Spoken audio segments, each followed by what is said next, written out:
The Liberal government has announced it is cracking down further on its gun control measures. This past week, hundreds of firearm models and variants were added to the government's list of banned weapons. It builds on the Liberals' long-held promise to decrease gun violence. But questions about the new measures remain. Earlier, I spoke with the Minister of Public Services and Procurement, Jean-Yves Duclos. That's good for Mr. Duclos. The crazy thing right now is there is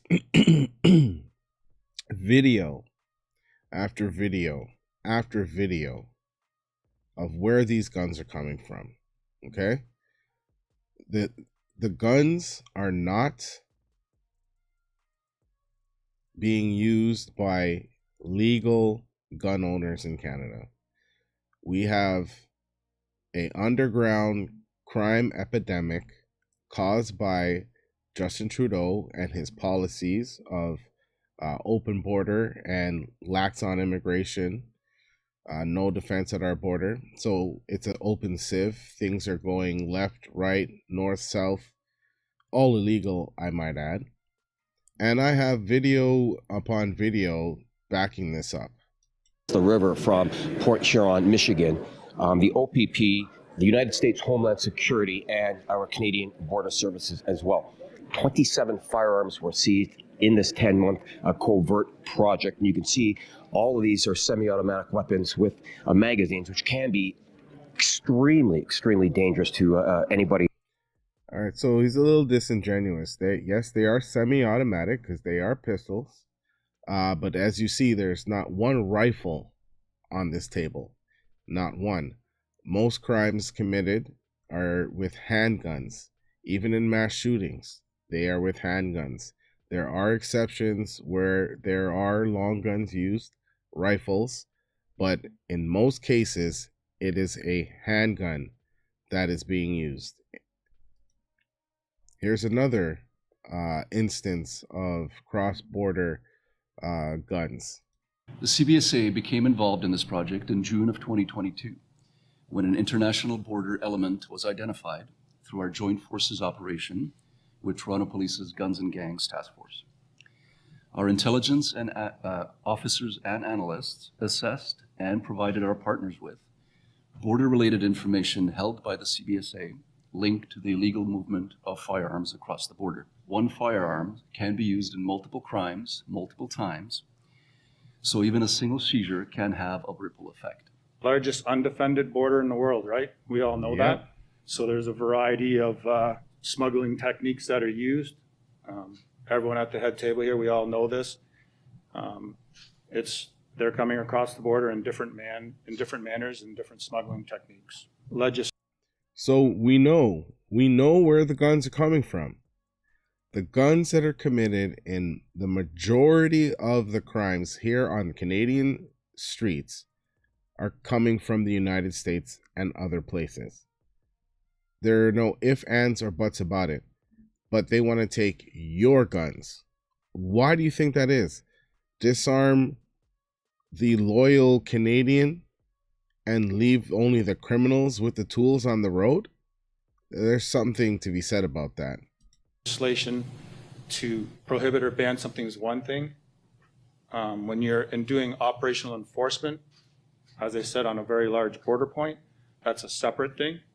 So you can have, significant legislation, but we have all our partners at the table here and our partners in the ATF. And the way we combat this is through the actual excellent, and a lot of times, oftentimes the word collaboration is used, but this was true collaboration with our partners in the ATF. All right, so we need more collaboration between the ATF and Canadian Customs. That makes sense.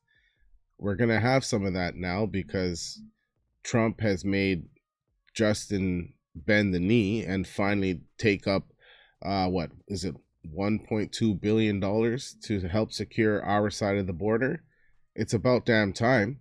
We've been letting any and everybody and anything come through. And now that Trump put the squeeze on his little balls, he has something to say about it. But here's another situation. Just take a look. In Alabama just last week, listen to the hail of bullets. Oh my God! Leading to the arrest of a man with one of those machine gun conversion devices. On this side of the border, too, they appear all too easy to buy. CBC News found this website offering to sell and ship Glock switches to Canada, while online video shows how to install the device in less than 1 minute. There's no easy solution to this. There's an increasingly evolving and unpredictable criminal landscape in Canada now for which there's no real precedent. He says federal. It's been like that, okay? Like crime, Canadian streets, like any place in the world, has crime, and it's been there since the beginning. It's woven into the fabric of our society. So when these news outlets that are paid off CBC by our government with our tax dollars to spin stories for Justin and his favor, they come up with bullshit, and we end up at this spot where there's a buyback program. We're now talking about doing buybacks of our legally owned guns. It's absolutely ridiculous that we're in this situation at this point, and this is just another aspect of what's going on, what they're trying to implement in Winnipeg, one of the first places that is going to be probably starting the buyback program. Let's have a listen. Yeah, that's right. So there's a report before City Council right now in Winnipeg. And if this report is approved, and it looks like it might be, they would collect $3.4 million from the federal government. Now, this money would be used for Winnipeg Police Services, the officers themselves, to go collect, transport, and store your banned firearms, Winnipeg gun owners, while they await destruction. Of course, they would use a third party company to destroy the guns. But yeah, they called us fearmongers. But just as we said, it looks like in Winnipeg, at least, they are considering sending police to your door to confiscate your guns. So that's touchy. Isn't that a bitch? So you've committed no crime. You've purchased your gun for hunting, sports shooting, or just to be an avid collector of firearms because they're shiny and nice. And you're not allowed to do that anymore. But Mans on the Road can get any gun, anytime, anywhere. How is that fair? Let me know down in the comments what you think about this situation that Canada's in. They want to buy your legally owned weapons, but the guys on the street, sure, you know, the cops, the feds, they get 20 here, they find 100 there. There are thousands upon thousands of illegal handguns pouring across the border, and there's nothing that seemingly the liberal Trudeau government at any point in the past was trying to do about it.